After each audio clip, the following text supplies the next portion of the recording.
Hi everyone, today we're going to read the book Growing Trees. This book was written by Judith Bauer Stamper and illustrated by Wesley Lowe. So the author writes the words and the illustrator draws the pictures.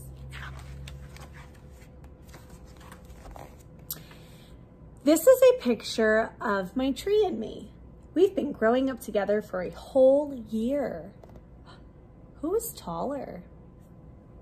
Her or the tree?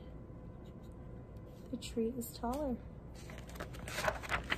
It all began last summer. I went to visit a national forest with my mom and dad. A forest is a great place to learn about trees. There are trees as far as you can see. We took a hike with a forester, an expert on taking care of trees in the wild. The forester showed us small young trees and big old trees that were like towering giants. Then he explained the life cycle of a tree.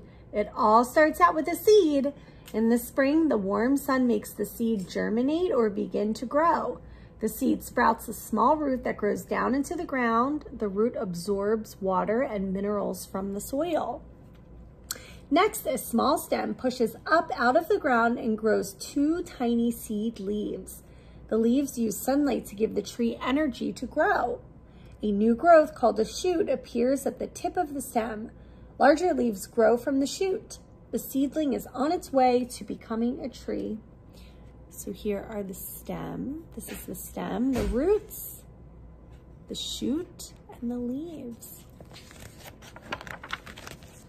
The young tree keeps growing if it gets enough water and sunlight to survive.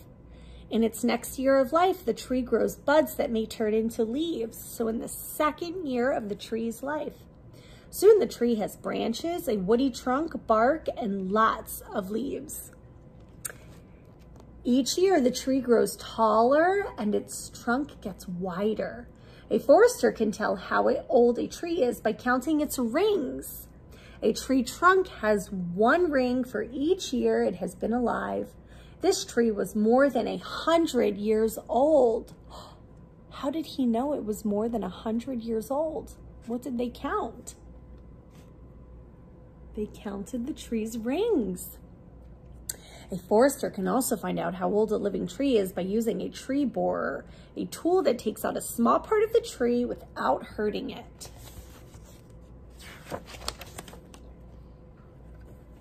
After our trip to the forest, I wanted to grow a tree of my own. Dad took me to a nursery where you can buy flowers, shrubs, and trees. A nursery has trees that have grown big enough to transplant or plant in a new place. The nursery worker showed me trees that have flowers in the spring and fruit in the summer. We looked at trees with soft leaves and trees with pine needles. I chose a maple tree. My tree was already more than 4 feet high, just a little taller than me. The nursery worker helped us choose a shovel to plant the tree. She recommended organic fertilizer to feed the tree as it grew. Then she went over the instructions on how to plant my tree. I picked out a place in our backyard where the tree would have lots of sunlight and lots of room to grow. Then Dad and I dug a hole with the shovel. The hole was as deep as the tree's root ball and about 3 times as wide. We carefully lowered the tree into the hole. We loosened the burlap bag around the roots. Next, we filled in soil around the tree. I added organic fertilizer to the soil and sprinkled mulch on top. Then I gave my tree a nice drink of water. Dad asked an arborist to check the other trees in our yard. An arborist is like a doctor for trees. She pruned the branches of our big trees with pruning shears. So she's pruning the big branches. She's cutting the branches back. She checked all the trees for signs of disease. She also listened for bugs by using a stethoscope. She looked like a doctor.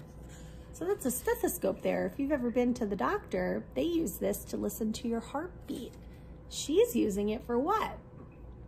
Does a tree have a heartbeat? No, but she's listening for bugs. One of our oldest trees had been damaged in a storm. The arborist used a handsaw and a chainsaw to cut off 2 broken limbs. I asked the arborist to check my tree.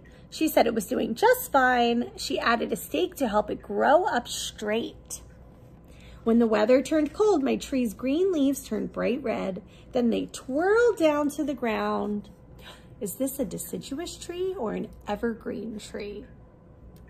It loses its leaves. It's a deciduous tree.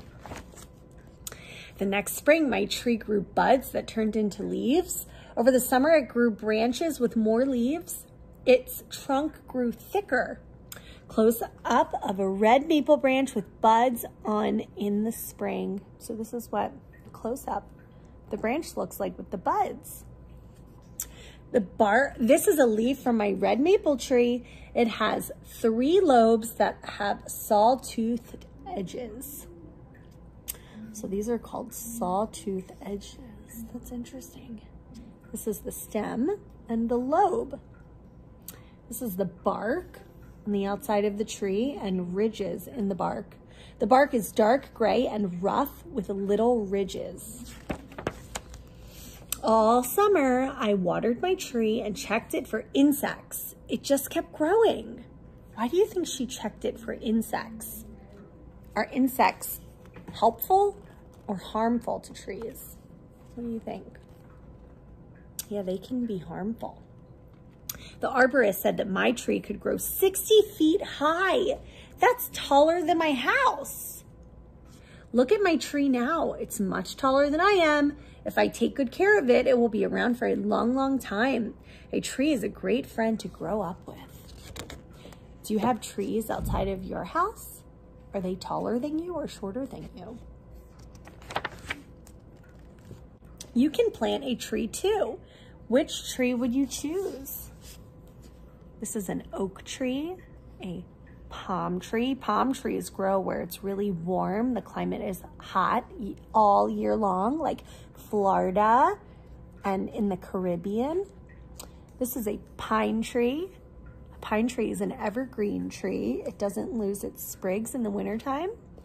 This is a weeping willow tree. This is a Japanese maple tree. And this is a sweet cherry tree. So this tree grows fruit, it grows cherries. Which tree would you choose?